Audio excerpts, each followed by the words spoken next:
There was just a lot of numbness. That's a real word. I didn't have emotions growing up. Life was sad, life was painful. I didn't want it to continue. And I realized that in my whole life, I had never actually thought about God. If somebody believed in God, if somebody said they were religious, I just thought they were stupid. Not only was I having thoughts of taking my life, at this point, I actually attempted not just once, but 3 nights in a row. It is more something than I thought. All of my grandparents were born in Eastern Europe, Yiddish-speaking Jews coming to America in the early part of the 20th century. When I was growing up, we were no longer Orthodox, but we were very definitely Jewish. For example, every year at Passover, I would ask the 4 questions, of course beginning with Ma nishtana halayla hazeh mikol halelot. Why is this night different from all other nights? And every year we gave the same answers, but did I believe it? The story of Moses and Pharaoh, the plagues, the miracles, did I really believe all that? No, of course not. Did anyone actually believe that? The idea of Jesus having anything at all to do with my life was just unthinkable.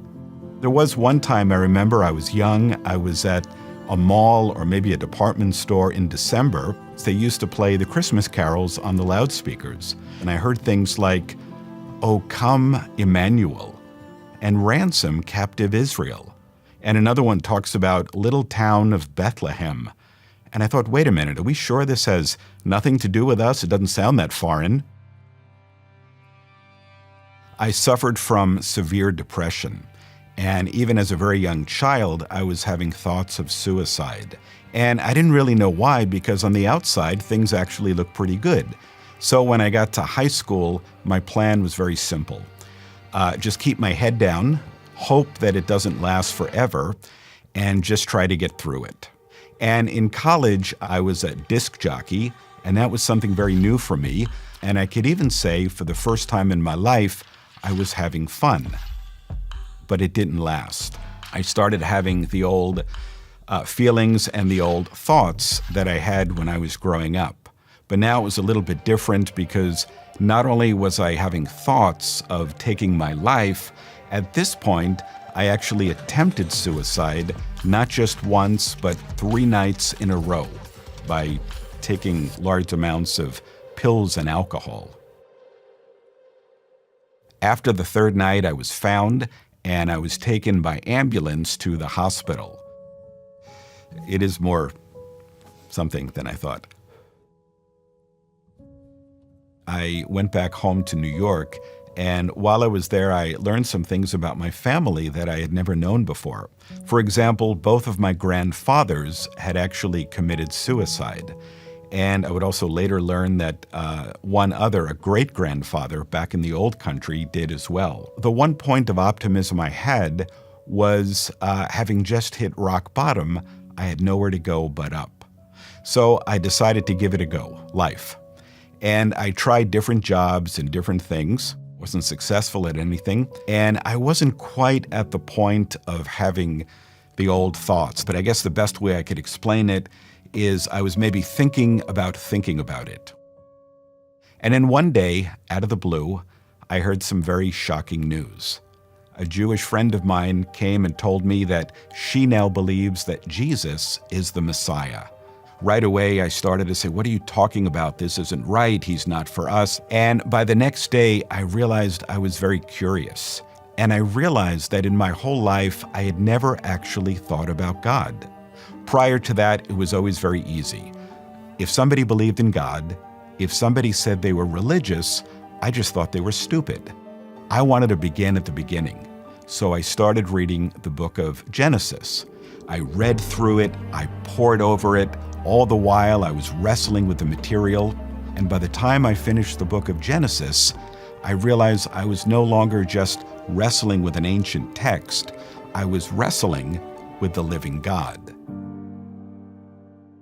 Now, my job that summer was selling ice cream from a cart right in the middle of New York City. So all day long, I sold ice cream, and that gave me plenty of time to think about everything I was reading.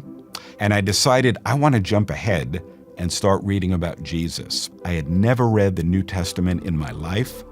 I had never been in a church for any reason. I knew about the Crusades and the Inquisition, and I knew about the blood libels and the pogroms, and obviously there's no good news in any of that.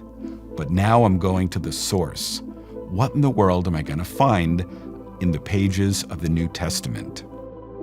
I'm now reading the story of a Jewish man who lived in a Jewish place and taught a group of Jewish followers and celebrated Jewish holidays and claimed to be the fulfillment of Jewish writings. On every single page of the New Testament, there is some kind of reference to Moses and the Jewish prophets. A number of times, Jesus had discussions with the leaders, and he was often calling them out for their hypocrisy. It was the same type of hypocrisy that I always assumed was part of all religion, but especially Christianity.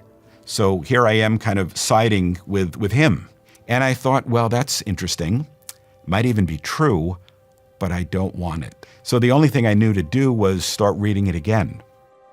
And I was about halfway through now for the second time, and there was a certain point of theology that I couldn't really grasp. And it dawned on me that maybe I don't need to have answers to every question today, but I wanted to take stock. Okay, what do I believe? I realized that at this point, I was reading no longer as an inquirer or as a skeptic. I was reading as somebody who was pretty much on board with the message. In other words, I believe this. I had just been reading about Jesus in the New Testament, and I was saying, yes, I agree. I want this. So I prayed. I need Jesus as my Lord and Savior. And God not only heard my prayer, He answered it immediately. And from that moment on, I became a new person. All of the stuff, combination of spiritual issues, psychological, emotional, nature, nurture, was lifted, and I was set free. It's now been 37 years. I've had challenges like anyone else, but I could say in all this time, I have not once thought about suicide. It's not a fad. It's not a phase. He didn't come to turn bad people into good people. He didn't come to make us religious. He didn't even come so that people suffering from severe depression can feel better, although I could tell you that's a wonderful bonus. But ultimately, He came to give life to spiritually dead people. All of us, because of sin, have separated ourselves from God, and Jesus came to provide the unique solution. This is a message of hope in an otherwise hopeless world.